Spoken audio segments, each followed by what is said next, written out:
At Team Toyota, they've been selling and servicing new and used Toyotas in your community for over 50 years.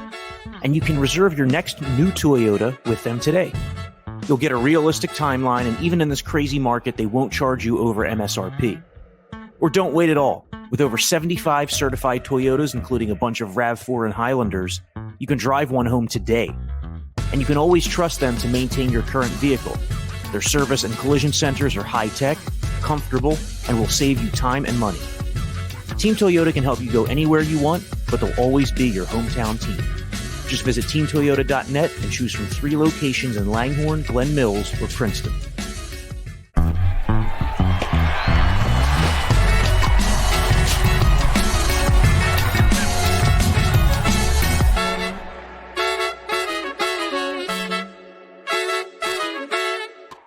Hey, everybody. Thanks for listening to the Phillies Talk podcast presented by Team Toyota. I'm Corey Seidman, and he's Jim Salisbury.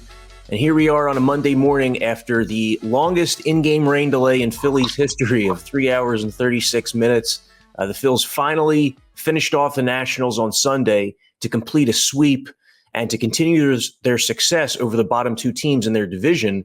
The Phillies went 5-1 on this week's homestand, Jim. They kind of recovered from the rough week they had the week before. And Rhys Hoskins made an interesting comment that they're kind of separating each week into different groupings of the season, really, from this point forward, because it's like 6 games at home, 6 games on the road, 6 games at home, 6 on the road, with those Monday off days as they're off again today. But 5-1 against the Nationals and Marlins, with 3 more coming up against the Fish. The Phillies continue to thrive against these bad teams.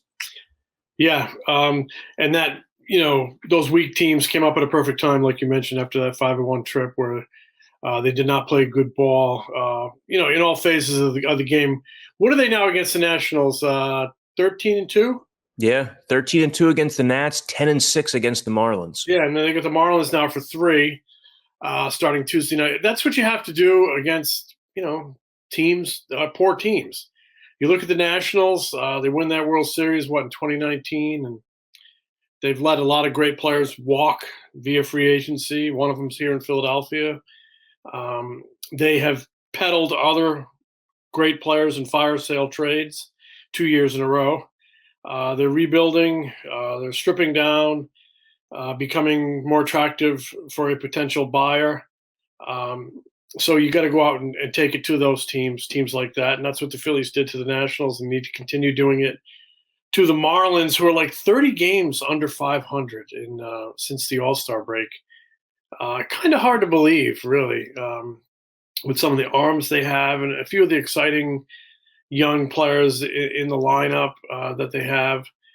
So, fortuitous scheduling got the Phillies, centered again as they head out for this final 22.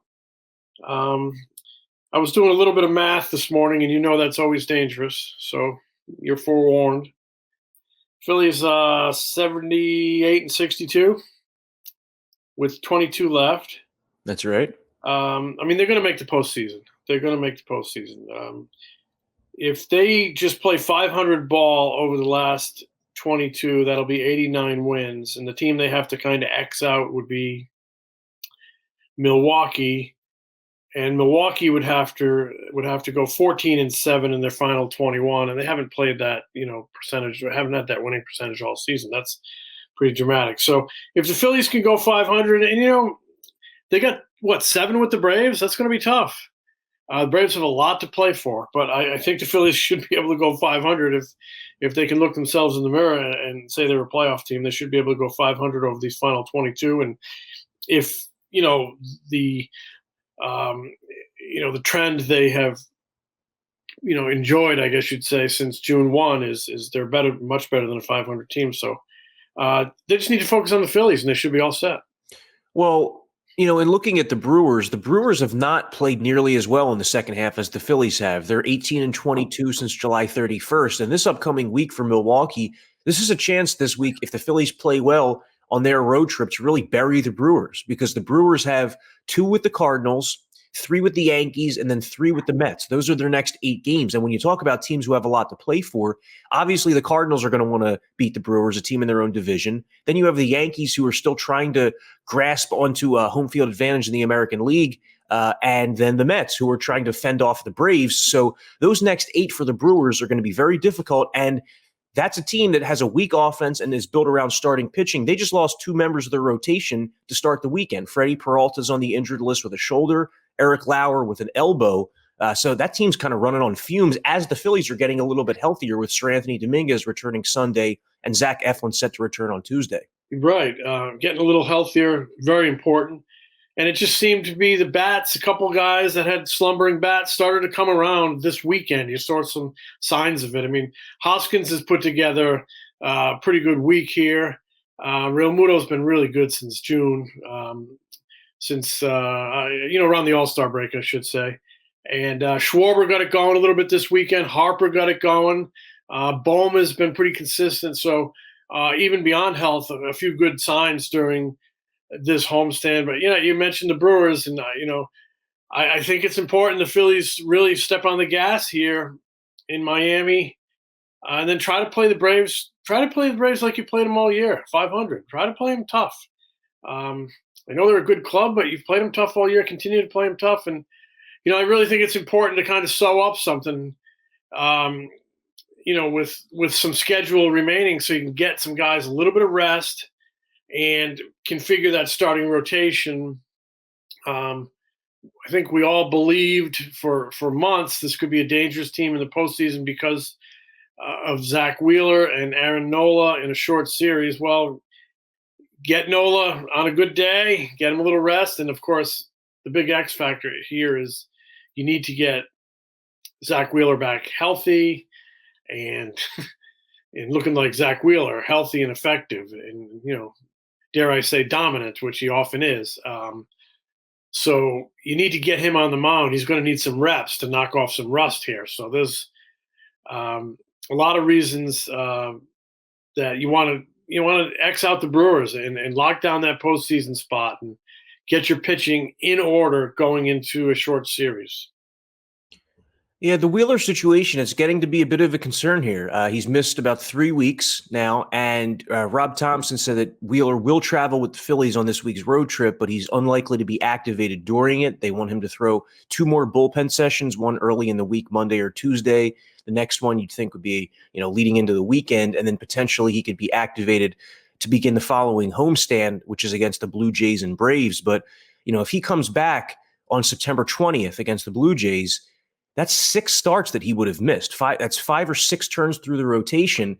So you're looking at just a couple times before the playoffs begin to kind of stretch him out. The Phillies have talked about Wheeler probably not needing a rehab assignment. So, the clock's kind of ticking here. And ideally, the Phillies would want to get Wheeler out there several times before a playoff start to ensure that he's, tuned up and ready to go. No question. He's going to have to knock off some rust. This was supposed to be 2 starts, and now he's going to miss his 4th start on Tuesday night. Obviously there's something there that's not out of there to the point where they feel like they can turn him loose on a full-scale bullpen session. He threw what they call the touch and feel bullpen session over the weekend, where he kind of just was feeling his way, a light bullpen. Obviously, it didn't go as well as they had hoped because there was a hope that it would be that bullpen and a bullpen early this week, and then maybe a start toward the end of this road trip. And now that's not going to happen. So, you just never know with these things. When he went on the IL, it's supposed to be 2 starts, and he's going to be back fresh, and it's not a big deal. Can pitch through it. Well, obviously, it's a bigger deal than somebody was letting on here, because as you mentioned, he couldn't end up missing 6 starts. So, bottom line, they need this guy back healthy and dealing, or it's going to be really tough in a postseason series, unless somebody can go out and stand on their head, to use a hockey expression. Well, Bailey Falter has been, in Rob Thompson's word, a godsend for the Phillies in Wheeler's place. These last 5 starts that Bailey Falter has made, he has a 2.73 ERA. The Phillies have won all 5 games, and he's scheduled to pitch on Tuesday in the series opener against Sandy Alcantara. It'll actually be the 6th time this season the Phillies have faced Sandy Alcantara, which is matching the most times they faced any starting pitcher dating back to 1960. So that's kind of how rare that happens. But Jim, Zack Eflin is expected to be activated on Tuesday. He's been out since June 25th, which was the day that Bryce Harper broke his thumb in San Diego. The Phillies are bringing Eflin back as a reliever. It looks like he's going to be a multi-inning reliever, maybe used as an opener a few times. Is that just because there's so little time left in the season to kind of like get him back on a normal track that a starting pitcher would be on? That's what they've said. They said there's not enough time to stretch him out as a starting pitcher. I mean, when he's going good, he's a six inning machine. 6+ innings. So they say there's not enough time to stretch him out. And I maybe the knee can't take it, more than a couple innings, but I think he could be valuable. Innings are valuable, whether they come in the, innings 1 or 2 as an opener or 5-6 with a lead. Getting, a Ranger Suarez or Gibson or Syndergaard extra rest, or getting them out of there before they face the lineup a third time through. I think Zack Eflin has a chance to be pretty impactful here down the stretch. So yeah, he'll be activated on Tuesday. Pitcher with a knee brace. It's important for him to get back on the mound. He's going to be a free agent, but most of all, he's a longtime Philly. Like Rhys Hoskins, he's a longtime Philly. Like Aaron Nola, never tasted the postseason. I think he's really eager to be part of this drive and help a team that he's been a part of for a long time get to the postseason. So I'm happy for him that he's worked his way back. He's a very hardworking guy. Rob Thompson's mentioned that Eflin, if used as an opener, would likely be used in tandem with a left-handed starter. Like Eflin would open, and then you would have potentially like a Ranger Suarez or a Bailey Falter pitch as the bulk guy behind them. Sir Anthony Dominguez was activated on Sunday, and he pitched right away. He pitched in the 8th inning, a 1-2-3 8th inning, high velocity, struck a batter out. This is a guy who missed nearly a month with triceps tendonitis, but during his one rehab appearance, he was back to 98 to 100 miles per hour. The Phillies quickly deemed him ready to go.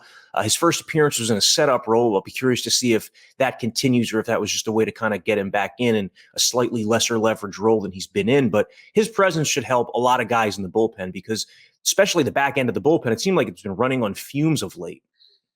No question. You get a healthy arm back, puts everything in balance out there. I think there'll be occasions, and there were occasions after they acquired David Robertson that, Sir Anthony sometimes came in the 8th because it was a pocket of the lineup that Thompson liked the matchups more with him on the mound and then Robertson in the 9th. But I think, now that they've eased him in, he'll primarily be the 9th inning guy. But like I said, there'll be occasions when sometimes the save is in the 8th inning based on matchups. So it's just good to have him back. Robertson, Alvarado, Dominguez, Hand. You need to get Hand throwing strikes, and your back of the bullpen can fall into place. But it's always good when you have that big dog out there, and they have Sir Anthony back. And it was encouraging not only over the weekend at Citizens Bank Park, but at Lehigh the other night in his rehab. He was 99 miles an hour, so the power is there. So that to me says he's healthy. You mentioned the name Jose Alvarado there. That's a guy who's been like an under-the-radar, humongous key for the Phillies lately. He's only been scored upon in one of his last 15 appearances, and this is a guy that we're used to the control issues. He's only walked 3 batters in those 15 appearances. The Phillies back into the bullpen. Brad Hand's been allowing a lot of base runners lately. David Robertson, I think it's 11 base runners in his last 4 2/3 innings. But Jose Alvarado has been a steadying force, whether he's coming in like the 7th inning or the 8th inning. He picked up a win during the weekend. So that's a guy who, remember, he was sent down to the minor leagues earlier in the season. There was a question, is he going to be reliable for the Phillies as a high leverage reliever this season? Well, he's come back. He's totally turned it around. Yep, that trip to AAA really helped him. When I look at Jose Alvarado, even off the mound, I see a guy that's kind of at peace. I guess I see confidence, and I see that person that is knows he's doing a good job, and I think that is spurring him on to continue it. So I guess it's just flat out confidence. He's come back since that trip to the minors. Throwing the cutter more, and you might and he has better command of that sometimes than that really hard sinker. So uh, the not walking guys has been a huge key, and it all starts with confidence. And like I said, they sent him out, and he came back throwing better. I think he kind of believes in now in what they did, and it's kind of showing in his performance. He feels good about himself and good about his contributions to the team. And like you said, he's done a fantastic job for this club. He's hugely important. I mean, you looked at his first season here. Oftentimes, he'd kind of walk a tightrope and come off the mound with runs in or runners on base. And now he's walking off the mound with clean bases and pumping his fists. So it's good to see. He's really he's a dedicated guy. Jim, the Phillies got a ton of production last week from the number 9 spot in the order. 3 different guys in that number 9 spot homered throughout the homestand. And Edmundo Sosa has become like everybody's favorite Philly here with the strong week that he had both offensively and defensively. He's hitting .347 in a short stint now as a Philly in 54 plate appearances. He had that streak last week where it seemed like he was on base every time he came up to the plate. I had a little fun the other night tweeting out that Sosa's driven in more than twice as many runs as a Philly than Juan Soto has with the Padres, which just shows you never know who's going to make a bigger impact when there's a big trade deadline deal. That was a small trade deadline deal. It was made like a week before teams, needed to make their final moves. But what an under-the-radar pickup that's been. I mean, the Phillies now in Sosa seem like they have at the very least a utility man who's a plus defender, and he's under team control through 2027. Yeah, great pickup. And it's kind of ironic. They picked him up to improve their defense. It was sort of like one of those marginal, incremental improvements that can really impact a ball game, because when you're a pennant race, one win can make such a big difference. And one great defensive play can make a difference in one win. The irony is he's contributed so well with the bat, something he's really not known for. He's a premium defender, but not known for his bat. Well, he had some great at-bats this last homestand, hit for power with home runs, with doubles, ran the bases really well, continued to shine defensively. And, the energy, the fresh energy is such a valuable ingredient for a ball club. And he really is bringing it. And that when he stands on second base and does that thing with the uniform top where he's like Phillies, and that fires up the dugout, and that energy is really valuable. So I say he's been a great pickup offensively, defensively, and in the intangibles he's brought, the energy. And he talked about that after one of the games. He believes that's one of his strengths, the energy he brings to the lineup. So super pickup, super. I mean, he got totally overshadowed by Robertson, by Marsh, and by Syndergaard. Those were your pickups on the final day. But 2 or 3 days earlier, he comes in a nondescript deal with the Cardinals. Smart move, smart. Anytime you can upgrade your defense in a close race, that's a smart play to me. But like I said, he's contributed across the board. As have all of these bench guys. I mean, every one of them has had their moment, whether it's Vierling or Maton. Garrett Stubbs has the highest OPS in all of baseball among catchers with 100-plus plate appearances. So, he's been the best backup catcher in baseball. I go back to back to the general managers meetings last fall, and Dave Dombrowski, he doesn't tell you everything that's going on, but sometimes he's pretty blunt. He he's asked about the backup catcher situation, and he flat out said, "We'd like to improve there. We'd like to upgrade there," I think was his word. And,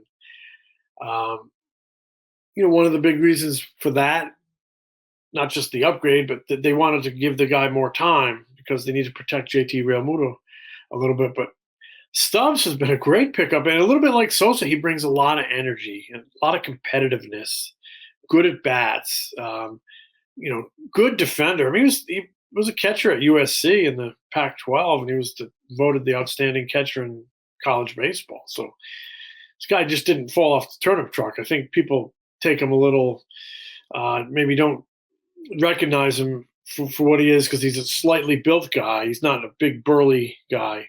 But I'll tell you what, he's done a really good job. They set out to upgrade the backup catching position, and they really did that. So looking ahead to this week, Jim, three with the Marlins, three with the Braves. The Braves lost a killer game on Sunday. Kenley Jansen blew a save, gave up 2 homers in the 9th inning. And the Braves are now a game and a half behind the Mets for the NL East. The Braves temporarily held a lead at one point during the weekend in the division. But as of right now, the Phillies are in that second wild card spot, a game and a half ahead of the Padres, 3.5 ahead of the Brewers. If the season ended today, it would be Phillies Braves in the playoffs, whereas if they finished in that final spot, it would be Phillies Cardinals. Do you think they have any sort of preference as of right now as to who they'd play? When you miss the playoffs 10 straight seasons, I don't think you should have any preference. You should get there, and you should believe in yourself. Believe that you have Kyle Schwarber and Bryce Harper and Rhys Hoskins and Alec Bowman and JT Realmuto. Believe you can beat anybody with Wheeler, with Aaron Nola, with Ranger Suarez if you can dial one up. Believe in the bullpen that's been really good since June 1, except for a hiccup here and there. I think you have to focus on yourself, take care of yourself. They have played the Braves tough. They have a winning record against the Cardinals, but I will say this. I don't think the Cardinals had gotten hot yet when you had seen them. They do have 2 MVP candidates over there, and they have some pretty good starting pitching. So neither one of those are, days at the beach or picnics for the Phillies. The Phillies just have to worry about themselves and play good. Don't beat yourself. Play good defense. And, the Cardinals and the Braves are asking themselves the same question. Who do we match up better against? And they know what the Phillies have in their lineup and the potential firepower the Phillies have in their lineup if it's clicking. They know what the top 2 can do to them if they're on their game and effective. So it's up to the Phillies to show that firepower in the lineup and that difference-making number 1 and 2 starter if they can line it up that way, and just worry about yourself. It doesn't matter who you play, and that might be an unpopular opinion, but I don't think it matters who you play. You can go back to 2011 and the Michael Martinez catch and having to play knocking the Braves out and then having to play the red-hot Cardinals. Well, the Phillies were awful that week when they got knocked out by the Cardinals. If they had played the way they had played throughout the whole season when they won 102 games, they would have knocked out the Cardinals. They didn't play well that week. You have to play well. Well, they'll hope to play well in the series opener Tuesday. It's Bailey Falter. It looks like it's going to be Sandy Alcantara for the Marlins. And if it is, the Phillies are 3-2 this season when facing him. So the NL Cy Young favorite has been really good against all of baseball, but against the Phillies, his ERA is like in the mid-3s. So, the more they've seen him, the more they've hit him. The Phillies, just talking to some guys in the clubhouse this weekend, Ranger Suarez, Rhys Hoskins, asking them if the playoffs are starting to feel real because there's only a few weeks here left. Both of them pretty much said the same thing, that they can sense that it's there. They know it's there, but guys aren't talking about it right now. They're just worrying about the day-to-day of trying to get this thing clinched. And obviously, the earlier the better, as we've talked about, so that because it enables you to potentially set up your rotation for that best of 3. And there's questions: is Zack Wheeler going to be back and healthy? Who would be the number 3 if it goes Wheeler Nola? They'd have to pick between Gibson, Suarez, and Syndergaard. And those 3 guys have struggled lately. Only 3 of their last 11 combined starts have they gone through 6 innings. So that's another reason why the bullpen's been taxed lately. It's late in the season. These are veteran arms that might be getting tired. The Phillies are hoping they have about a month's worth of starts left in them still. So thanks a lot for listening to the Phillies Talk podcast. He's Jim Salisbury. I'm Corey Seidman. We'll catch you later in the week.